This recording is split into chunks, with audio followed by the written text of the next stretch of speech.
Driver வேலை பார்த்துருக்கேன், iron கடையில் வேலை பார்த்துருக்குறேன், நேம் போர்டு வாஷ் பண்ணியிருக்கிறேன். சரி, ஈவினிங் சும்மா ஃப்ரீயாக இருந்த மாதிரி இருந்துச்சு. அதனால் இது வந்து ஈவினிங் ஸ்டார்ட் பண்ணுது. அதுக்காக அது மாலை பசின்னு பேர் வச்சுது. நான் வந்து நிறையா வேலைகள் பார்த்துருக்கேன் சார். ஹோட்டலில் வேலை பார்த்துருக்குறேன். கிளீனர்லேருந்து மேனேஜர் வரையும் பார்த்தாச்சு. கடைசியாக நான் மேனேஜராக இருந்து துபாயில் மேனேஜராக இருந்தேன். ஸோ அங்கேருந்து வந்துட்டு அதுக்கப்புறம் கிட்டத்தட்ட ஒரு 6 வருஷம் கேப் ஆகிடுச்சு. நம்ம இந்தியாவுக்கும் துபாயில் இருந்ததுனால திரும்ப இங்கே வந்துட்டு எனக்கு மறுபடியும் எனக்கு சரி பண்ணி கொண்டு வரதுக்கு கொஞ்சம் நாள் எடுத்துச்சு. அந்த சின்ன சின்ன வேலைகள்லாம் பார்த்துருக்கேன் சார். டிரைவர் வேலை பார்த்துருக்கேன், அயன் கடையில் வேலை பார்த்துருக்குறேன், நேம் போர்டு வாஷ் பண்ணியிருக்கிறேன். சின்ன சின்ன வேலைகள்லாம் பார்த்துட்டு அதுக்கப்புறம் ஒரு பிஸ்னஸ் பண்ணலான்னு ஸ்டார்ட் பண்ணும்பொழுது தொடங்கினது வந்து மோர் சார், பட்டர் மில்க். அதை வந்து ஸ்டார்ட் பண்ணி மார்னிங் பட்டர் பண்ணிட்டு இருந்தேன்.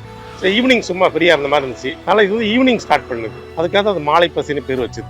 ஈவினிங் ஸ்டார்ட் பண்ணிவிட்டு அதுக்கப்புறம் சரி டைம் இருந்துச்சு, அதனால் 2த்தையும் கடந்து பண்ணிகிட்டு இருந்தோம். அப்புறம் மார்னிங் வந்து சீசன் முடிஞ்சிருச்சு. சம்மர் சீசன் முடிஞ்ச உடனே மார்னிங் மோர் பிஸ்னஸ் இல்லை. அதனால் மார்னிங் ஸ்டார்ட் பண்ணணும்னு சொல்லிட்டு மறுபடியும் மார்னிங் இதை கண்டினியூ பண்ணிட்டு சார்.